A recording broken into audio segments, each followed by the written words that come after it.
Algumas pessoas juram que ele existe. Será que o monstro do Lago Ness realmente existe? Essa é uma pergunta que muitos fazem, ou faziam, já tem muito tempo e até hoje ninguém sabe realmente a resposta. Há aqueles que acreditam que seja real, há aqueles que acreditam ser apenas um mito. Eu vou lhe contar sobre a criatura e me diga se você acha que ela é real ou apenas mais uma lenda feita para puro entretenimento. Olá, amante do terror.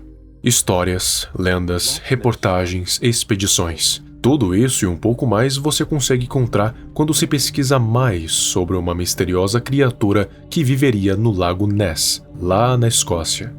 Não é curioso como desde a Idade Média até os dias de hoje, as pessoas nunca conseguiram de fato provar a existência ou a não existência dessa criatura? Por mais que a tecnologia de hoje em dia aponte a probabilidade do tal monstro não ser real, ainda assim, existem pessoas que acreditam e juram de pé junto que já puderam ver a criatura.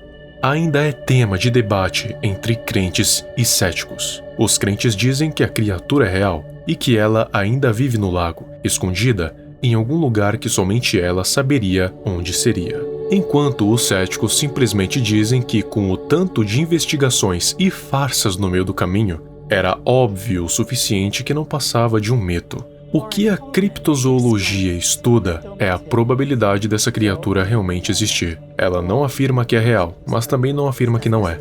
É um órgão neutro no meio disso tudo e trata isso como mais um dos inúmeros mistérios ao redor da história da humanidade. E como eu disse em vídeos passados, já teve animais que antes eram considerados apenas mitos e que agora já são reais, como o ornitorrinco, por exemplo.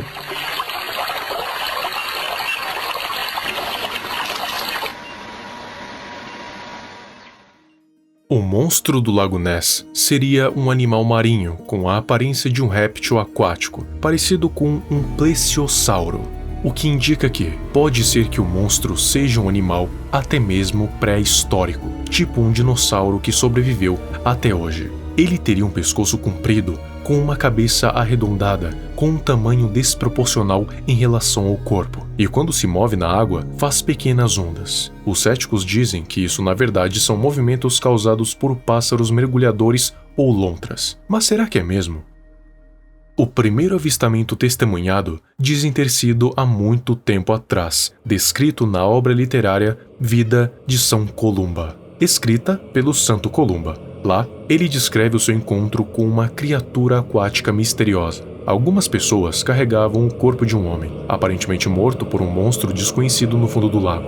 O Santo Columba então disse para que aquelas pessoas se aproximassem do lago com o intuito de atrair o monstro. Ele diz que a criatura realmente surgiu entre as águas com intenção assassina, mas que ele fez um sinal de cruz com as mãos e gritou para que o monstro se afastasse e voltasse de onde veio. A besta então se acovardou e fugiu do santo. Meio fantasioso, não é? Muitos pensam o mesmo. E não só pelo fato do monstro do Lago Ness ter fugido por causa do grito e do sinal de cruz, mas também porque nessa mesma obra tem uma parte que ele diz que matou um javali com a sua voz. Esse tipo de coisa faz a credibilidade da obra se tornar meio questionável. Mas claro que pode ter uma outra explicação para o javali ter morrido, como outras causas naturais ou o Santo Columba ter usado uma metáfora. E voz, na verdade, seria o seu exército de seguidores, que mataram o javali que poderia representar uma ameaça. Mas tirando isso, esse foi o primeiro registro de um possível avistamento da criatura, apesar da credibilidade questionável e principalmente da época em que foi escrito. Com o passar dos séculos, a tecnologia obviamente foi evoluindo, e um dos casos que ficaram mais conhecidos foi em 2003, quando as câmeras à prova d'água já tinham sido criadas, e a BBC organizou uma expedição protagonizada por vários pesquisadores renomados, a fim, é claro, de localizar a criatura. Eles usaram cerca de 600 sonares com tecnologia de localização via satélite, e, é claro, as câmeras. Só que adivinha? Não encontraram nenhum sinal do monstro. E depois de inúmeras tentativas, deram a pesquisa como encerrada. Mas antes disso, a popularidade do monstro do Lago Ness surgiu mesmo em 1933, quando o jornal Inverness Courier disponibilizou uma reportagem sensacionalista dizendo que um casal de hoteleiros haviam visto o suposto monstro e até divulgaram a suposta fotografia, e foram oferecidas 20.000 libras pela captura da criatura, captura que nunca aconteceu. E como se fosse pouco, no ano seguinte, um cirurgião chamado Robert Kenneth Wilson disponibilizou uma foto, que é a imagem mais famosa envolvendo o criptídeo já vista na história, que é essa que você está vendo. Porém, no livro The Loch Ness Mystery Solved, Ronald Binns revela que tudo, na verdade, não passou de mera fraude, e que aquela imagem era totalmente manipulada. Isso porque um dos filhos de Wilson revelou tudo.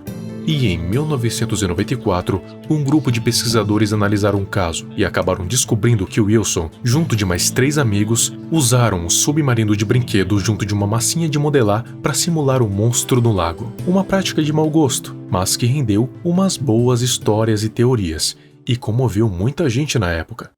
Mas apesar de não ser todo mundo que acreditam no bom e velho monstro do Lago Ness e que grande parte das possíveis provas de sua existência não provarem nada, ainda assim, existem muitos que juram que ele existe, e ainda pode haver pessoas que investigam isso a fundo, apesar de não restarem muitos recursos para tal. O que você acha da possibilidade? Será que realmente existe uma criatura pré-histórica morando no fundo do Loch Ness? Ou isso não passa de uma mera história? Lembre-se, o desconhecido, ele ainda existe, por mais que a gente não consiga enxergar ele.